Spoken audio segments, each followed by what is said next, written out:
Hey guys, what's up? And in today's video, I'm going to be talking about why I think Resident Evil 7 will be the scariest game in the series. And I have just a couple of points I'd like to make that will, kind of reiterate that point.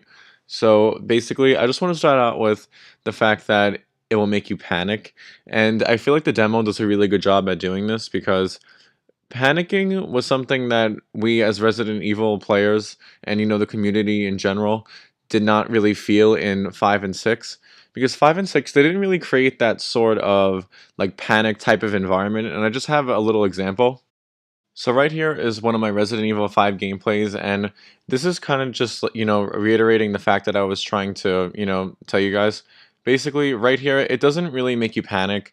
Like, there's not anything too crazy going on because, as you can see, the enemies are just right in front of you, and it doesn't really make you feel like you have to, like run or get out of immediate danger. Like, as you can see, I'm doing fine doing tricks like that, like shooting and then kicking. Like, it doesn't really play upon your emotions, I want to say. And the only thing that I would give this game is that it can maybe, like just poke at like your critical thinking skills. Just because, like maybe if you are going to run out of ammo, like you're going to have to think about what you can do. But I mean, if you have grenades, you're fine anyway. So that's just one of the points I'm trying to make because this game relied so heavily on its action component, and I feel like what they wanted to do was they wanted to scare you, but it wasn't the type of scare that the fans are used to, like from the first couple games. It's more of the type of scare that you would get when you get overwhelmed by something.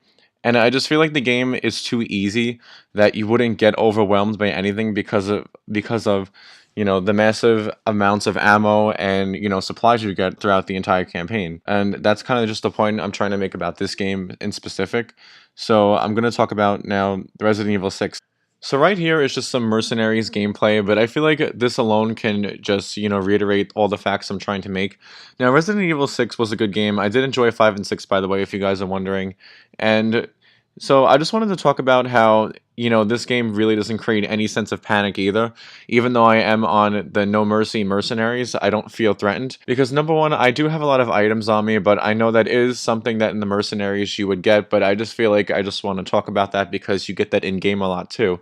So basically, I just wanted to talk about items and, just kind of the gameplay overall about this that, does not create a sense of panic. So right here, you can see I'm just going up to, these zombies or, whatever you want to call them because they're really not even zombies. Um, and I really don't have any problems with them. It's pretty easy. I just feel like in this game, you're given way too many items. I feel like even more than 5. I feel like 5, item-wise, was a little bit better than this one because you couldn't carry as much. And I feel like in this one, the problem was that everything was just created for you to make you feel comfortable, I feel like. Another thing I want to talk about is the environment. Now, in this game, the environment, you are in China for a majority of the game, you are in Europe, and you are in America. And now in all these places, like you really don't feel threatened. Like in a good majority of the places, everything is well lit. I mean, even this mercenary stage, for example, like it should be dark and gloomy, but it's like a nice sunny day. I don't really feel scared. I can see where I'm going. I know what I'm doing. It's very, just cut and dry. And I feel like that was the problem with the Resident Evil games that, Resident Evil 7 is going to fix. 7, I feel like it's obviously going to have a much worse scenery that, it's going to be dark and gloomy. It's going to make you be afraid of where you want to go.